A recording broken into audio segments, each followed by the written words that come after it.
الله الذي رفع السماوات بغير عمد ترونها ثم استوى على العرش وسخر الشمس والقمر كل يجري لأجل مسمى يدبر الأمر يفصل الآيات لعلكم بلقاء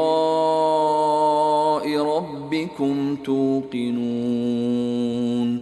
खुदा वही तो है जिसने सुतूनों के बगैर आसमान जैसा कि तुम देखते हो इतने ऊंचे बनाए, फिर अर्श पर जा ठहरा और सूरज और चांद को काम में लगा दिया। हर एक मियाद मुअय्यन तक गर्दिश कर रहा है। वही दुनिया के कामों का इंतजाम करता है। इस तरह वो अपनी आयतें खोल खोल कर बयान करता है कि तुम अपने परवरदिगार के रूबरू जाने का यकीन करो।